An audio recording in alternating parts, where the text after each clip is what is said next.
Instant pot വാങ്ങിച്ചിട്ട് ഇതുവരെ നമ്മളൊന്നും ചെയ്തില്ല. അപ്പോൾ ഇന്ന് ഞാനൊന്ന് ട്രയൽ നോക്കിയിട്ടുണ്ട്. അപ്പോൾ ചിക്കൻ ബിരിയാണിയാണ്. പക്ഷേ ഞാൻ സാധാരണ എങ്ങനെയാണ് കുക്കറിൽ വെച്ച് ചെയ്യാറുള്ളത് അതുപോലെ തന്നെ നമുക്ക് ഇതിനകത്ത് ഞാൻ ചെയ്തു. പക്ഷേ റൈസ് എനിക്ക് വെന്ത് പോകുന്നൊരു ഭയം ഉണ്ടായിരുന്നു. അതുകൊണ്ട് ഞാൻ റൈസ് സെപ്പറേറ്റ് വേവിച്ച് തന്നെയാണ് ഇതിനകത്ത് ഇട്ടിട്ടുള്ളത്. ബാക്കി എല്ലാ സംഭവങ്ങളും ഇതിനകത്ത് വെച്ച് തന്നെയാണ് നമ്മൾ ചെയ്തിട്ടുള്ളത്. അപ്പോൾ നമുക്ക് നോക്കാം അതെങ്ങനെയായിട്ടുണ്ടെന്നുള്ളത്. ഇതിനകത്ത് വെച്ച് തന്നെ നമുക്കെല്ലാം വഴറ്റും എല്ലാം ചെയ്യാൻ പറ്റും. പക്ഷേ ഇതെല്ലാം ഓക്കെ ആയിട്ടുണ്ട് കണ്ടോ. ഞാൻ സത്യം പറഞ്ഞാൽ എനിക്കിത് വെന്ത് പോകുമോ എന്നൊക്കെ ഒരു ഭയം ഉണ്ടായിരുന്നു. പക്ഷേ റൈസ് മാത്രം ഞാൻ വേവിച്ച് സെപ്പറേറ്റ് ഇട്ടതുകൊണ്ട് ഓക്കെ ആയി. അങ്ങനെ ഞാൻ ഇതിൻ്റെ സൈഡായിട്ട് ചിക്കൻ 65 ഉണ്ടാക്കി വെച്ചിട്ടുണ്ട്.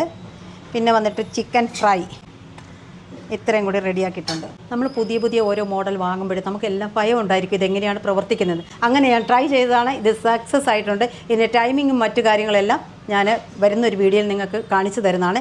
വളരെ ഈസിയാണ് ഈ ഒരു ഇൻസ്റ്റൻറ്റ് പോട്ട്. അപ്പോൾ ഓക്കെ, ബൈ.